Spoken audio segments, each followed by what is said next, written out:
evening, ladies as well as gentlemen. Papa Boris here with some more Hearthstone arena action. Part 3 of this video is happening because I had to go to work before I could finish part 2. The update today for Hearthstone kind of screwed me up a little bit. I ended up starting my second, this run later than I was supposed to, so it ran into work. So now I'm doing part 3. Anyway, enjoy the 3-parter. It's going to be really short because obviously I don't know what's going to happen. Maybe I'm just going to lose the game. You never know. This run, to recap, I made a deck that I thought was pretty good, but I was concerned because I often say that my Druid decks seem good and then I end up losing. But I went 8-0, and before I could get to 9-0 for the first time ever in my life, I played 2 Druids in a row and they both beat me, and I was sad. Epic Fail the Mage, good name for a mage. Alright, we're going to go ahead and keep all this. So I'm going to transfer my...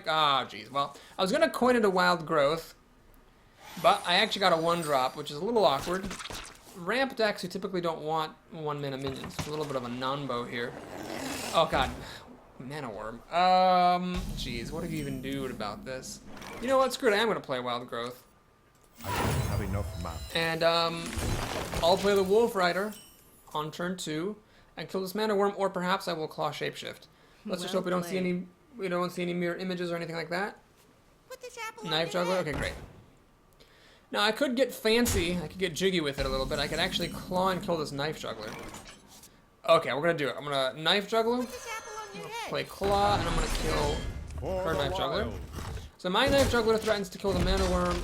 She can kill the Knife Juggler by playing a spell and running the Mana Worm into it, or Fire Blasting and the Mana Worm. But either way, the Mana Worm will die, unless she has a Shattered Sun Cleric. She needs a Shattered Sun Cleric here, or it's going to be difficult. Oh, a Frostbolt would also be good. Wouldn't mind seeing a Frostbolt, though, because it'd be her whole turn. What I don't like about Shattered Sun Cleric is it would put a minion on the board and kill my minion. As long as she either leaves a minion alive or trades minions, I'm fine with it. She has Frostbolt, fine, no Caballo. We'll just let that die, good. Why does she say whoops? She have something else, an Arcane Missile, perhaps? She has another, oh, okay, so she actually had a Mana Worm that she could have played before the Frostbolt and then have double Mana Worms. Alright, well, that's fine. What I'm going to do here is actually play Sen'jin. See if she can deal with that. She wants a Fireball or a Polymorph to deal with the Sen'jin. And then I'm going to try the Yeti and see if she can deal with that. She has a secret. Okay, well this is fine.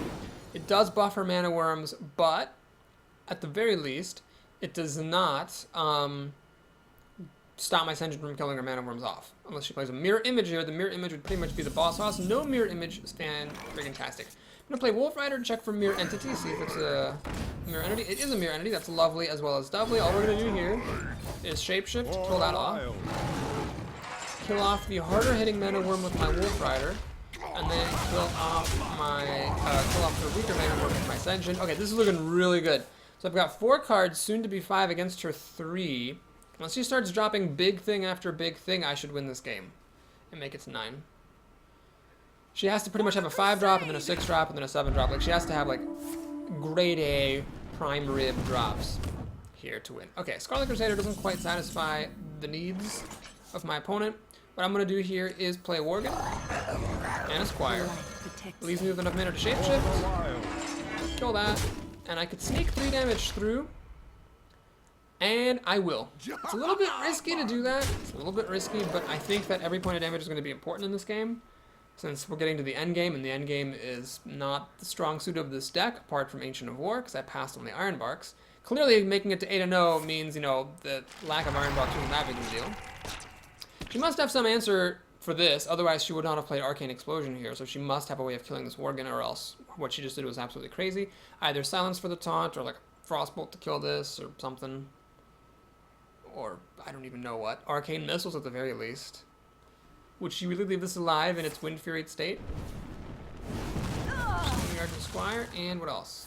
Frostbolt. Okay, so she's going to Frostbolt this. Totally fine. Now she's got this to kill my Worgen with. Good. Fine. Don't really care that much about it. And I can only play 1 creature anyway, so I might as well play the one that uses spell damage and draws me a card.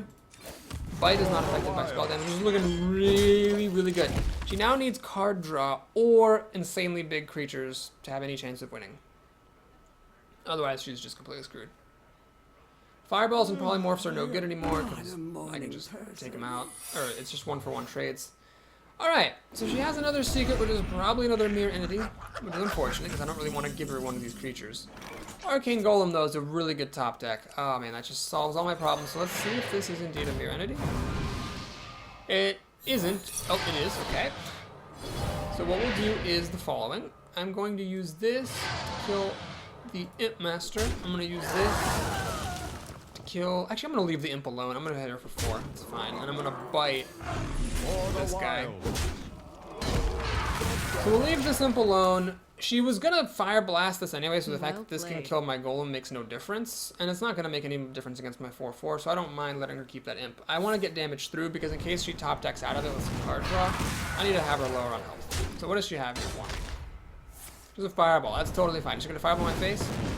This is actually the correct play by the opponent. This is the totally correct play, because what she's doing here is she's playing to her outs. She's playing to her outs. Her outs must be, apparently, she has a Fireball in this deck. And, or sorry, a Pyroblast in this deck, and she's hoping she draws it. I'm going to ignore that Imp, though, because I've got Taunt to protect against the damage. I need to try to erase her out here. I've got more Taunt in the form of Mark of the Wild. It's pretty much it is actually possible for her to clear my board. She can Flame Strike. That'll clear it out. Flame Strike will let her clear out everything, but she doesn't have a Flame Strike. She's going to pound stuff uselessly.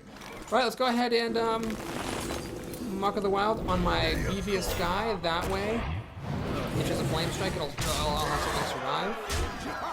In this game, she can do. I don't know what she can do around this. I mean, she can like play a Blizzard, and then a Flame Strike, and then I'll clear my board sequentially. Well played.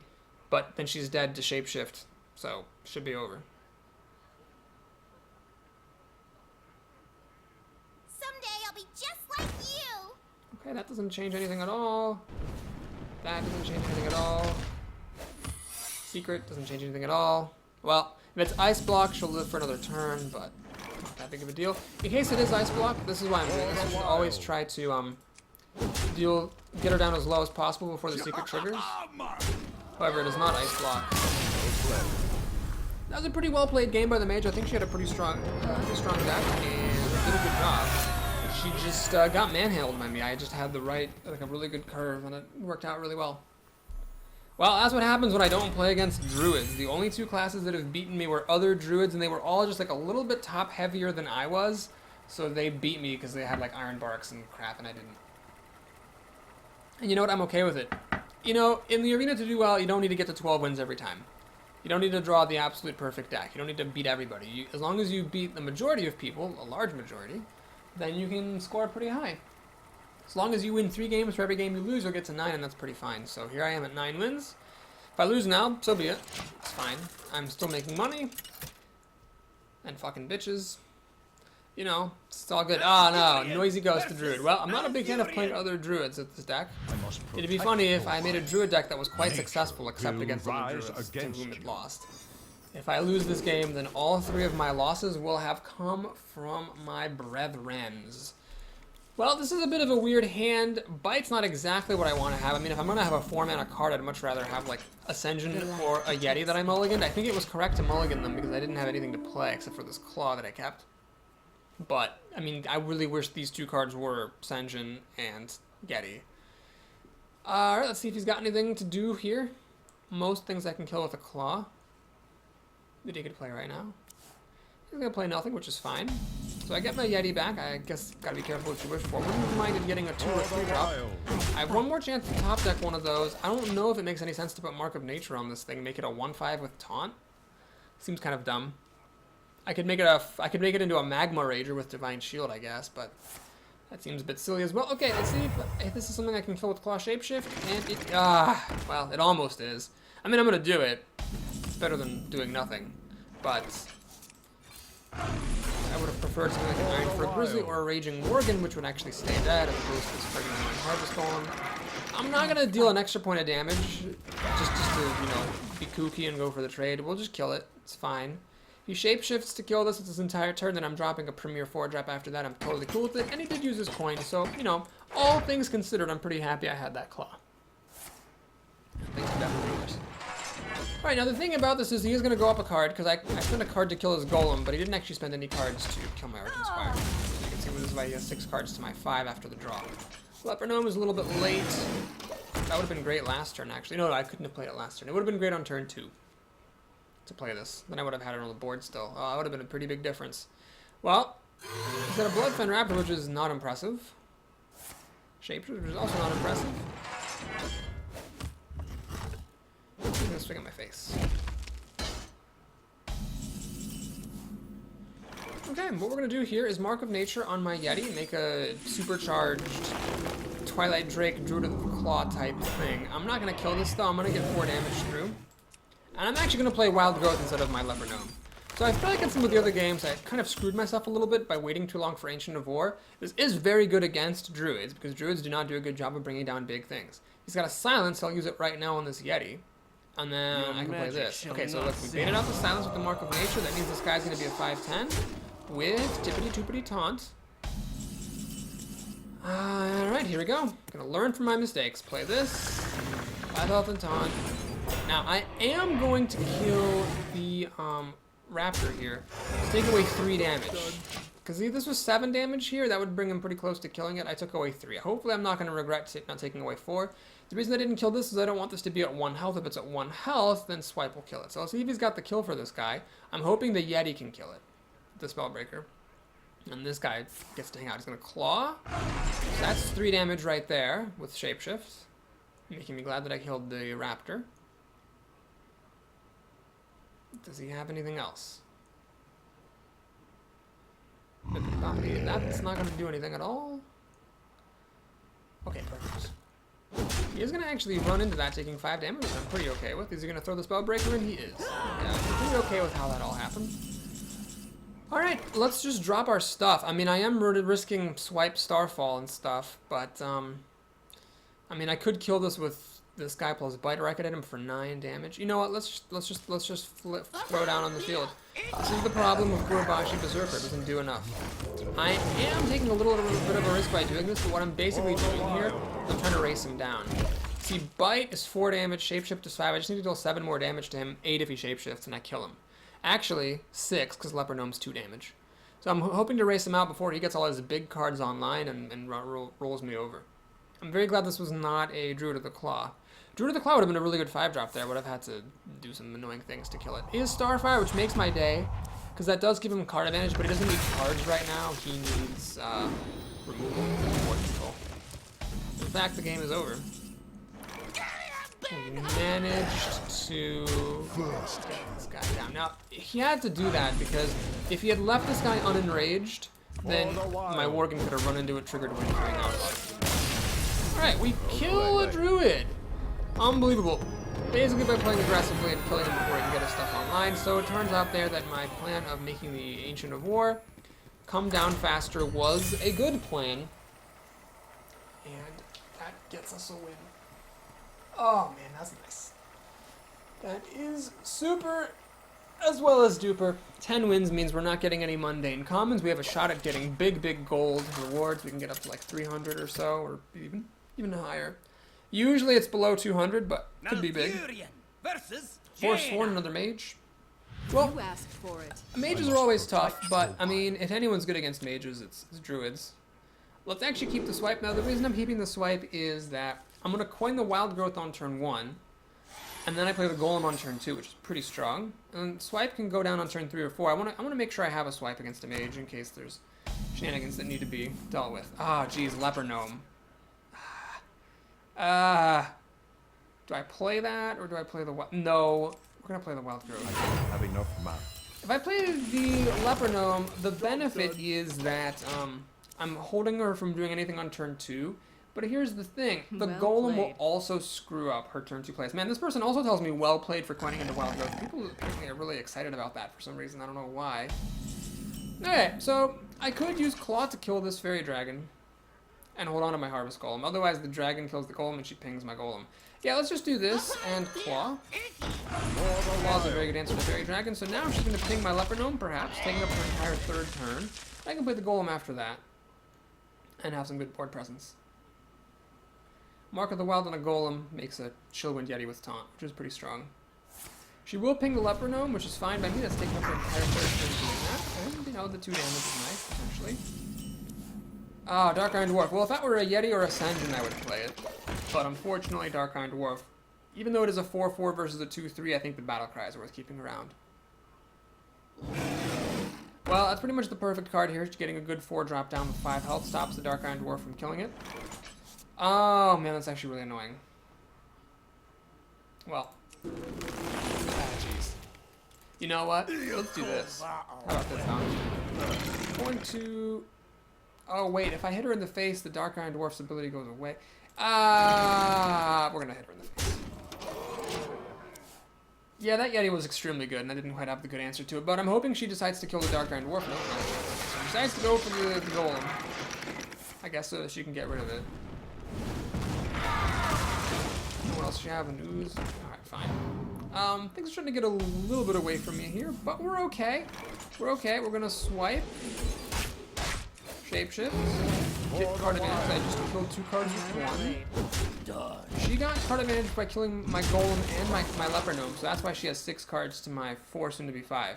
But I'm getting some damage through, though. If she can't kill this dwarf and I put Mark of the Wild Swing for 6, she's at 13, I might be able to burn her out.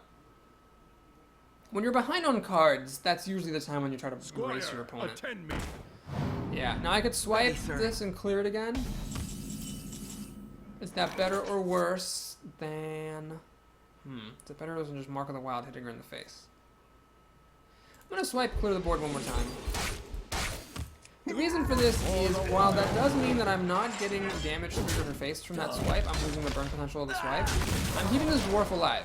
This dwarf, the more times it hits her, the better it is. And she doesn't really want to use a fireball or a polymorph on it. So I've used both my swipes. Let's see if she's got an answer for the dwarf. I really want her to not have an answer for the dwarf. I want to be able to play Mark of the Wild and swing at the face. Okay, there it is. I got exactly what I wanted here. She's pinging my face, which is very interesting. I'd ping the dwarf. It's generally better to ping creatures, even if you think you're going to kill them. We're going to play the Azure Drake and draw a card and pair of cards. And then Mark of the Wild. Ooh, that's nice. So, Mark of the Wild. There. 2 for 6. The question is she going to play Flame Strike and kill this guy? You know what? If she is, then she is. But I don't want to take any chances. I want this to be on the board to get as much damage through in case she doesn't Flame Strike. Flame Strike's not that good anyhow. She'll have to use the Tiger to kill my dwarf. Then I can play the Yeti, this, and Shapeshifter down to 7, and I would be threatening lethal damage after the Flame Strike. Now, Flame Strike, I mean, that would stop her from dying, which she's currently set to do, and she does have the Flame Strike. I've used both swipes. I've used Claw. I don't actually have that much burn potential in this deck, but I have a decent amount. And I'm going to Shapeshift here instead of playing the Senjin. The reason for that is this thing only deals 1 less damage than the Senjin. And I want to Shapeshift as much as I can to get as much damage through as I can. So we're threatening lethal here. This is 6, 7. She has to have taunt or removal or something, or else she loses. But she is, you know, she's getting some nice card advantage. So if she can survive, she might still win. Blizzard is not ideal. Flame Strike would have cleared my board. Blizzard just freezes my board, which isn't as good. The Mana Wraith is completely immaterial. What she wanted was life gain or taunt. She had neither. Oh man, Mark of Nature. I could have actually won the game if these guys can attack. I could have used this for the offensive ability. Okay, well my opponent doesn't know it yet, but if she doesn't clear my board, she loses this game. Because Mark of Nature will be the kill. Plus Shapeshift. So she has to have taunt, life gain, or board clear, or else it's over. And if she doesn't have taunt, then I top deck my Arcane Golem, which is still in here. I think that's my only charge creature. Then I will be able to kill her. I just realized I don't have any Druids of the Claw in this deck. Playing without a key Druid card. So, is my arena run ending, or is she going to die? Well, Polymorph gets her part of the way there. Does she have another Blizzard? Oh no, she has only a Dark Iron Dwarf. Well, she's going to be killed by her own sheep in the grave. Well played. So she's saying well played. She believes she is dead, and she is in fact dead. For the wild. Shapeshift. Mark of Nature. 4 attack. On the sheep. Well played. Okay, here we are, 11 wins. This is important, not only because it's awesome to make it to 12 wins, but because I have never made it to 12 wins with Druid. So that would be an item off my bucket list. My ultimate bucket list is to get to 12-0 with every class. I have a feeling that's never going to happen, actually. I have a feeling I'm not quite good enough to do that. I've done it with Paladin, pretty content with that. If it happens with another class, great. If not, whatever. But I do want to make it at least to 12 wins with every class, so if I win this game, all that will be left is Rogue. And that's pretty exciting. Well, I don't know if you find it exciting. I find it exciting. I've made it to 12 wins a bunch of times. I think I have like, oh geez, like 8 or something? No, I have more than 8. How many times have I made it to 12 wins? Let's actually look at my statistics. Is it really just 8 times? I've made it 3 times as Hunter, twice as Warrior, twice as Paladin. Alright, let's just take a look here. While the next game loads and hopefully doesn't crash. I've made it to 12 wins, loading, Paladin, loading 13 times. Not counting this one, which we don't know if it is this one. I feel like I've played against Paladins a lot for my 12th win. So 13 times I've made it to 12 wins. That is, you know, since the time that things... Actually, no, let's just keep his hand. Since the time that the arena was expanded to 12 wins, I've actually made it to 12 wins 8% of the time. 8% of all my runs, so roughly like 1 in 12 of my runs make it to 12 wins. Very poetic. Alright, so I decided to keep this hand because it's curvy, sort of. Got the Wrath if he plays a real creature that needs dying. Then I've got, you know, 3-drop and 4-drop. Now I could Wrath this, but I have long been a believer, I've said this over and over and over, better to shapeshift than to use Wrath early on, because you might want the damage from Wrath later, it might get boosted by spell damage or whatever. Now you might say, Boris, why didn't you play the Wild Pyromancer to trade with Leper Gnome? The reason is Leper Gnome dies either way, so I might as well keep the creature in my hand. I would have liked to play the Pyromancer, I really wish I could have, but I couldn't. That was good, Boris. Good talk. Alright, I'm gonna just go ahead and play it safe here. Play the Wolf Rider here. And kill those crocodiles. Don't let paladins keep creatures is the motto I try to live by whenever possible. Now, eventually it becomes impossible to kill the board and put stuff on your own board. Notice, by the way, how big that Leper Gnome was. If he had passed on turn 1, on turn 2, I would have just played a Wild Pyromancer. Then the Pyromancer would have been ready to kill the Crocolisk, so I could have played the Golem or the Panther. As it is, I got to play neither of those. So even though that Leper Gnome died, and even though it gave him an extra card, it's actually having a huge impact on this game, to the point where, like, if I lose this game, it might be because of him having a turn 1 Leper Gnome. So don't underestimate the value of a 1-drop that dies and gives your opponent card advantage. It could actually be having a huge impact on the game and you don't realize it. Now, of course, it's also possible, it's also entirely possible that, from his standpoint, I had nothing to play. Like, I had nothing better to do than just, you know, kill his thing. In that case, sure. But, unless you know that, you know, you can't be certain that you aren't getting some kind of a big benefit out of that creature. What we're going to do here is we're going to cash out the Wrath. And I'm going to hit him. I don't really see any reason to damage this for 1 and damage my Yeti for 2, so we'll just do that. Pass the turn. I'm trying to keep his board as clear as I can. The Peacekeeper operation was very painful on this Yeti. But, you know, Peacekeeper, that's why it's a good card, and that's why he drafted it. Stampede Kodo, you've got to be mother friggin' kidding me. He gets the Yeti, of course he does. So he actually got the Peacekeeper Kodo combo. Well, there are some games where you just can't do anything and you're going to lose, and this might be one of them. It's not over yet, but it's looking pretty grim. Dark Iron Dwarf helps me a bit. I want to play the Pyromancer because this is the more dangerous card, so if he's going to kill something, I'd rather him kill the Pyromancer than kill the Bloodsail Raider, even though the Pyromancer hits harder. God, Peacekeeper and Kodo. But if I'd been able to play this Panther earlier on, then I would be in much better shape. So that Leper Gnome really cost me. Maybe I should have just played a Pyromancer, but then it would have just died. Yeah, if I'd had a 2-3, maybe I should have played that, but I didn't have it at the time. Balls. That Leper Gnome. Man, losing to a Leper Gnome in a very protracted, roundabout way would be painful. Especially because this would be my 3rd 11-win arena with Druid. I think I might have like more 11-win runs with Druid than any other class. Now the game's not over yet, but I am very far behind. He's got 7 cards to my 6, soon to be 7, and he's got the play. So his board's about to become better than mine by a margin. Let's see. If he's got a good 6-drop, he needs something good here. Does he have a True Silver Champion? He has Hammer of Wrath. Well, that's actually not the worst thing. It gives him card advantage, but at this point, I don't really care that much about card advantage. All that really matters is getting some board presence. Okay. So he decides to use the Divine Shield to kill the Dark Iron Dwarf and Hammer of Wrath to draw cards. So that takes away my biggest power creature and then keeps his Kodo alive. That's a pretty reasonable move. I'm not going to hold it against him.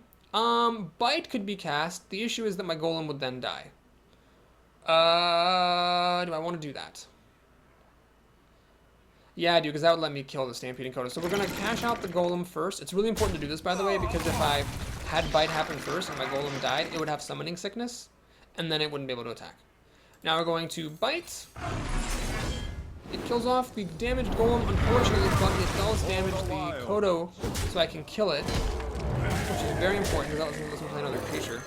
Now, if he has a Consecration here, that would pretty much seal the deal, but, you know, can't play around everything. He's got 6 cards to my 4, soon to be 5. I'm a card behind even after I draw, which is why if he gets a card ahead with Consecration, I'm in big trouble. Banjo Man the Paladin, giving me a run for my money.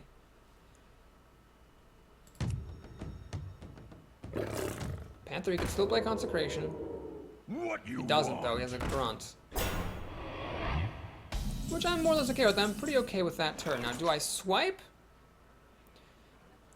No. Well, if I swipe, my Pyromancer will die, unfortunately. But I could swipe his face, and it'll kill both of his creatures. My Pyromancer would die in the process. Is that worth it to get this Panther to die? I think so. Let's do it.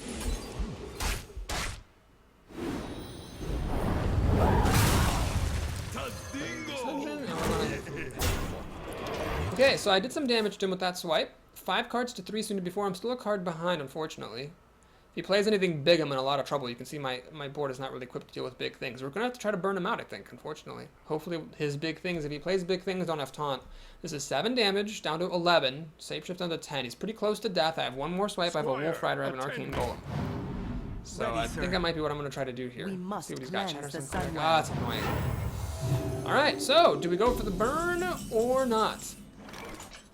Well, let's see where the knives juggle. The face. Hit him for 7 out of 10. Shapeshift down to 9. On his turn, he uses the 5/5 to kill this. You know what? I'm going to hedge my bets. I'm going to Shapeshift. I'm going to do this and kill it with that. And then I'm going to keep the Sen'jin around. And hit him in the face. I want to get as much damage through as I can. This is extremely risky. You could play Blessing of Kings, True Silver Champion, Hammer of Wrath, yada yada. I'm well aware there's lots of answers you could have, but I am very far behind, so I have to take some risks. The risk I chose was to keep the Sen'jin around and hope he doesn't have an answer in 4 cards. No True Silver, no Consecration, no Hammer of Wrath, no Blessing of Kings. Basically, none of the 4 Paladin spells. I'd appreciate it if he didn't have any Dark Iron Dwarves either. If he runs these 2 guys into the Sen'jin, that's a victory for me. Even if one of them gets Divine Shield. He's going to play this for a card.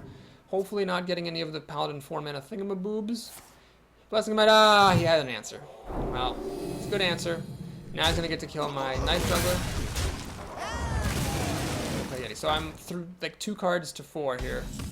I'm pretty long distance away from being able to burn him out, but I'm going to try. It's not over yet. I can always get Ancient of War and then maybe just kill him. I don't know. Can he clear my board here? Well, not with what he has. With what he has, he can kill my Sen'jin, but this thing might stick around to deal 2 more damage. Every point of damage is critical here. My only way of winning is to burn him out. There's no other way. I'm looking for Swipe, Arcane Golem. I think I've already used Wolf Rider. Yeah, I've already used Wolf Rider. I'm looking for Swipe, Arcane Golem. Oh, no! That's bad. This is really bad. I don't have any silence in the deck. There's nothing I can do. There's nothing I have that will kill this. Shit. That pretty much wins him the game. And yet another Druid run goes to 11. Oh, how sad. I don't have any Starfires. I never saw any in the draft, I don't think. Or if I did, it was next to a swipe or something like that. Oh my god damn it.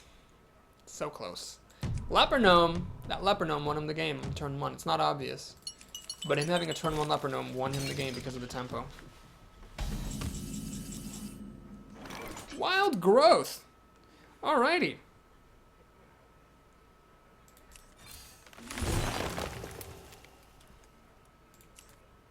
We will draw a card. Oh, jeez, is this worth it? Well, let's do it. Let's draw 3 cards and see what happens. So there's 4 damage. And there's 3 damage, if I could ever break through this Fen Creeper. Well, let's play the Raging Warp. And let's see what happens. So, maybe I can kill the... Oh, God, I should have run this into the Fen Creeper. Oh, my God, guys, I just messed up. I should have run this into the Fen Creeper so that Swipe could finish it off, and then I could clear the way for Claw Shapeshift at his face. Now you can kill this with something else, not the Fen Creeper, and then I won't be able to kill it with Swipe. Just use the Fen Creeper to damage my Worgen, which I guess I'm okay with, because that means the Fen Creeper will still die to Swipe, which is good. In case of a Swipe, he throws away his 1 toughness creatures. Very canny indeed. Well, I could win if he doesn't play any more taunts. I could swipe this, Claw and Shapeshift, take him down another 3. He'd be at... Oh, fuck. Well. No! He Blessing of Kings is the Yeti, not the Taunter. Interesting. Well, he's going to kill me before I can kill him, unfortunately, I think. Dragon, okay. So he's got 11 damage after the Fen Creeper dies. Well, we gotta do what we gotta do. Got to play to your outs. Oh yeah, I gain life here. Okay. So he's got 11 damage. I'm at 16 health. He could kill me if these two cards are both damage and he has 5 more damage. I hit him down to 5. If he doesn't life gain or play taunt, I could actually win if I top deck. Let's see, I've already used bite, but Arcane Golem would actually let me win the game. No! He's got a true silver champion. Oh, that heals him for 2. I no longer have any outs. I have no outs. I have no outs. I have no outs. I have no outs. I'm also at 1 health, and I have no outs in my deck. No more swipe. Even if I did, I mean, this is gonna kill me. Oh, jeez. Ancient of War. All right, well. Ancient of War, is it good enough? It's, okay. So, Chillwind Yeti plus the Fairy Dragon kills the Ancient of War. And then I lose. So I actually have to use this to kill the Fairy Dragon. And then I have to hit him in the face.